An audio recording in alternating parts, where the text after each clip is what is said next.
Calf আর নুন দুটি অক্ষর, যখন যা ইচ্ছে করে হয়ে যায়। আল্লাহর এই গুণকে বিশ্বাস করলে মানুষ শিরক থেকে বাঁচতে পারবে, মাজারমুখী হবে না মুসলমান, মসজিদমুখী হবে তখন। আজ আমার মুসলমান একদিকে নামাজও পড়ে আর একদিকে মাজারের কাছে গিয়ে দুর্বল হয়ে যায়, আছে না? আছে কি না? মাজারগুলির কাছে গিয়ে সাহায্য কামনা করে।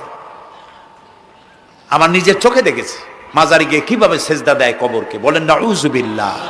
আল্লাহ ছাড়া কাউকে রুকু সেজদা করা যায় না।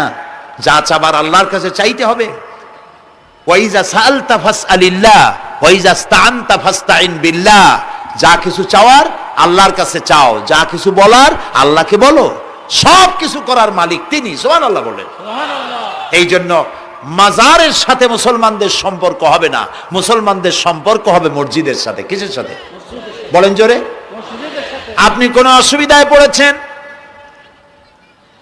মাজলুম হয়েছেন, অত্যাচারিত হয়েছেন, চাকরির সমস্যা হয়েছে, ঘরে খাবার নাই, অসুখ বিসুখ হয়েছে, নানান ধরনের সমস্যায় পড়েছেন, কোনো মাজার নয়, কোনো পীর নয়, মসজিদের ভিতরে চলে যান, উজু করে মসজিদে ঢুকে 2 রাকাত কাজায়ে হাজাতের নামাজ পড়েন। রাসূলুল্লাহর উপরে যখনই বিপদ হতো তিনি নামাজে দাঁড়ায় যেতেন। সুবহানাল্লাহ বলো। আপনি কেন যাবেন একটা কবরের কাছে?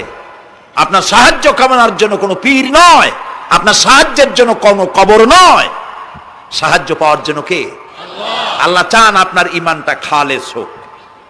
আল্লাহ তাআলা এটা বরদাস্ত করতে পারেন না যে মানুষ কারো কাছে গিয়া আরেকজনের কাছে গিয়ে নথি স্বীকার করুক। আল্লাহ সহ্য করেন না। ইন্না শিরকা লাযুলমুন আযীম। শিরক হচ্ছে মস্ত বড় জুলম, অত্যাচার। আল্লাহ সব থেকে অপছন্দ করেন কোন গুনাহ বলেন? শিরক। আল্লাহ সহ্যই করেন না। কেন করেন না? একটা যুক্তিতে আসে।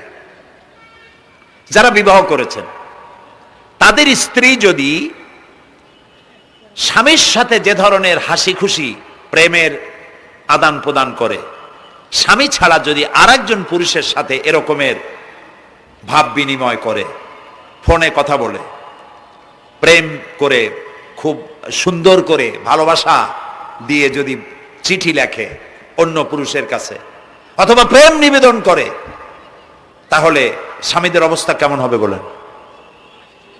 এইটার জবাব দিতেও যদি দেরি হয় তো খুবই কুলক্ষণ। হ্যাঁ, ভয়ানক হবে, ভয়ানক হয়ে যাবে। নিজের চরিত্র যতই যা হোক, বউর চরিত্র ভালো চাই।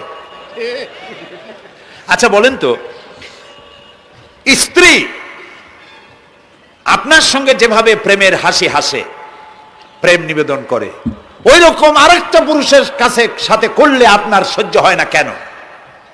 আপনি স্ত্রীর উপরে আপনার অধিকারটা কতখানি, কি জন্যে? আপনার স্ত্রীর যে হাসি, যে মিষ্টি হাসি, যা আপনার প্রাণ কেড়ে নেয়, ওই হাসিতে আপনার কোনো অবদান আছে বলেন?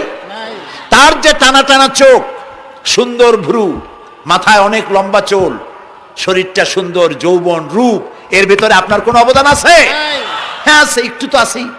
আপনি যে মুখ দিয়ে বউটা হাসে, সেই ঠোঁটে একটু লিপস্টিক লাগাইছেন। যে চোখের জন্য আপনি পাগল, সেই চোখে একটু কাজল লাগাইছেন। শরীরটাকে পেঁচাবার জন্য সুন্দর একটা শাড়ি কিনে দিছেন।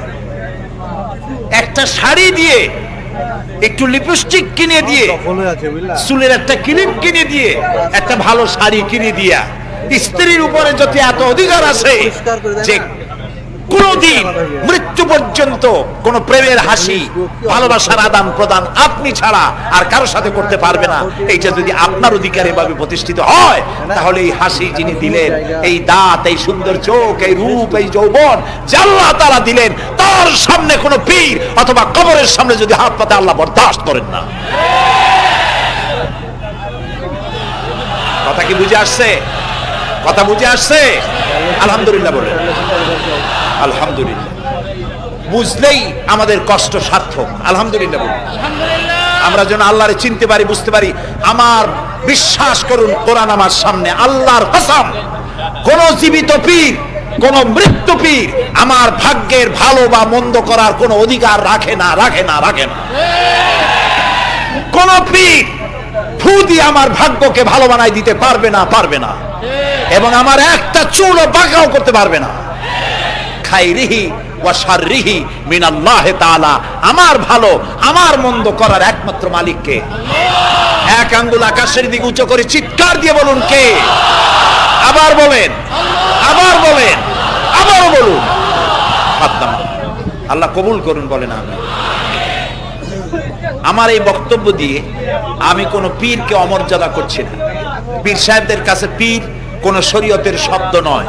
কোরআন এবং হাদিসে কোথাও পীর বলে কোনো শব্দ নাই। এটি ফার্সি শব্দ। এই শব্দের অর্থ হলো বৃদ্ধ। তো পীর যদি বৃদ্ধ হয় ভালো কথা, তিনি যদি আলেম হন আরো ভালো কথা। কিন্তু বাপ পীর ছিল, উনিও সেই সুবাদে পীর, ইলেম নাই তো, না নিজের কাছেই তো টর্চ নাই। আপনাকে অন্ধকারে উনিও ম্যানহোলের মধ্যে পড়বে, আপনারে নিয়ে পড়বে। আলেম হইতে হবে, পীর যদি হয় আলেম হইতে হবে, এক নম্বর কথা।